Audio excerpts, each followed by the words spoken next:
Good morning, preppers. Time is short.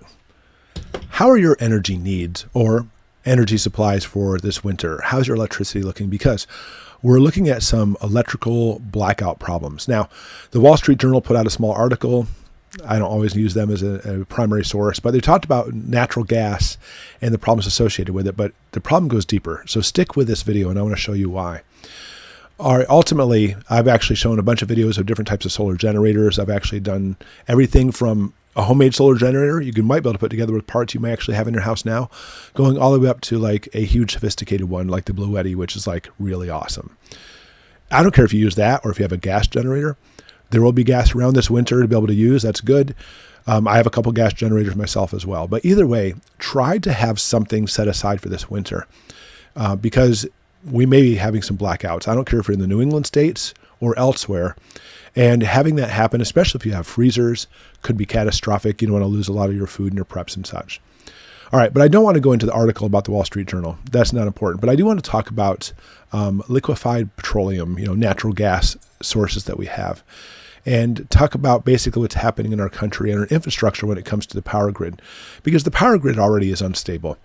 And we definitely don't want to have a situation where it becomes unstable enough where you may lose power because of that. Instead of actually looking at articles as we do per se this time, I want to go ahead and show you this. This is from the U.S. Energy Information Administration. And when it talks about different types of fuels that create electricity for our power grid, under fossil fuels themselves account for 60.8%, whereas natural gas accounts for 38.3% total.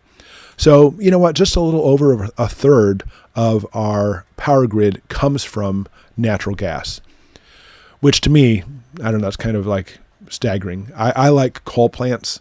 They've done very well of keeping a lot of the emissions from clouding the atmosphere like it used to be. I mean, if you don't believe this stuff, look at the data compared to like the early 1900s and the Industrial Revolution, late 1800s as well, to today. Our skies are nice and clear. A lot of the smog levels have drastically decreased. And as America tries to push to make everything completely perfectly clean, which I'm all for, other countries aren't on board with this. So countries around the world continuously pollute the atmosphere while we basically get bit in the butt by having actually high prices because they're trying to do things like shut down coal plants. And even more so, nuclear power plants are aging. A lot of them are well beyond their expected years of life. And more so, a lot of them are even shutting down. So we see coal plants being pushed aside, nuclear plants being shut down.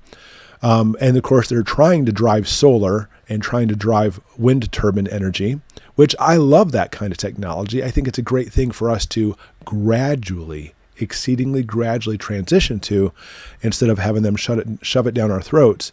When you look at those type of resources, wind power is 9.2% hydro. I love hydro, but our hydro power plants are pretty much taxed out, and 2.8% for solar. So renewables right now, they're claiming to be 20.1%, and they're trying to bring this number way up, trying to bring down the fossil fuels. But again, it's a long, drawn-out process. It's not something that we can basically enact today, even though that's what they're trying to do. It's called crippling our industry. We obviously don't want to do that. All right, now when it comes to providing electricity, natural gas is one of the things that we're looking at trying to keep things going because coal plants are being shut down, nuclear plants being shut down. You can only do so much with solar, only so much with wind. So it's leaving it natural gas. And so the natural gas plants are, taking some of the load to be able to keep everything going. And that's a problem. So let's go and look at this next article here. Well, next stats. United States natural gas, the Worldometer just simply talks about our natural gas supplies. And right now, the United States imports 3% of its natural gas consumption. Only 3%. Because we actually have a lot of natural gas plants here in the United States. And we're able to hold our own. But the problem with this, albeit a small problem, is because Europe is starving for gas now because they cut off the pipelines from Russia, they don't have enough fuel oil to make it through the winter. We've talked about that many times. And so therefore, not only are we not getting our imports of natural gas coming in, because we used to get upwards of 7.5% of natural gas imported in the United States, we're not getting as much. In addition to that, look at this. The U.S. is now sending the bulk of its export gas to Europe. So when we actually do have extra gas, of course, that's good for us economically speaking. We're now sending it to Europe and selling it to them. Okay, quite a bit of it, the bulk of it. All right, so what does all that mean for us? Again, when we talk about not having enough natural gas, the amount of natural gas actually participating in the power grid is pretty low anyway. They're still saying it's actually putting an additional cramp on our power grid. It's bad. I mean, look, as we're at a time, technologically speaking, in the United States, we're actually having the demand for power increasing, especially in just the simple fact of electric cars popping out everywhere. Our grid isn't enough to hold up to that. We don't have enough electricity to go around.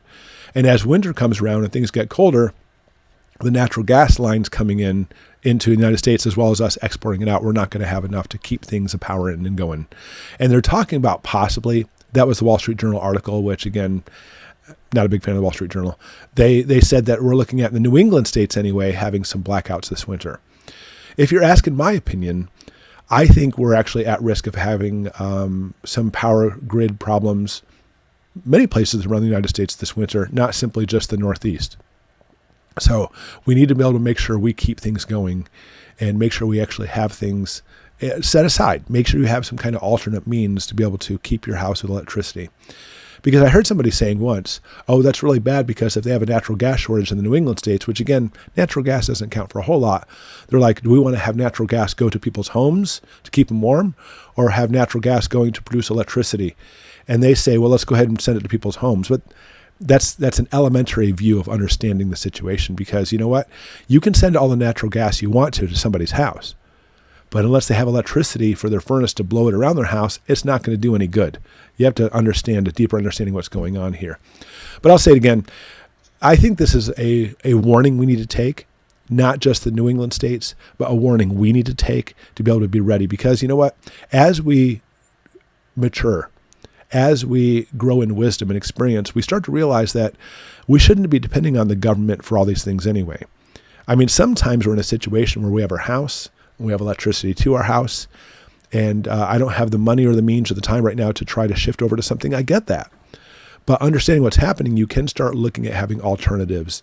And having a solar generator, or right now at least a gas generator, may be good for a year or two before the gas becomes outrageously expensive. You need to start looking at alternate means because you can't depend on anybody else. And that's the moral of the story. You can't depend on anybody else to take care of you except for you.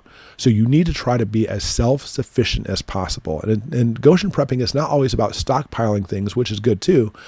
It's about self-sufficiency, self-reliance, sustainability. So that way you can continue things going with your way of life. At least it may be a lesser version of what you're going through now, but at least still have electricity while everybody else is out of electricity.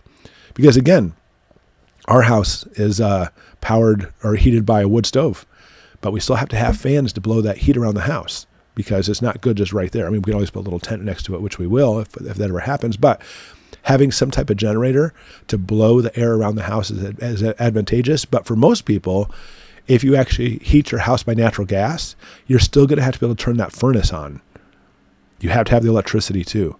And depending on what system you need, a gas generator may work very well, or of course, like a Blue Eddy or more expensive solar generator may work well too, because those furnaces do take some juice to get that heat blown around.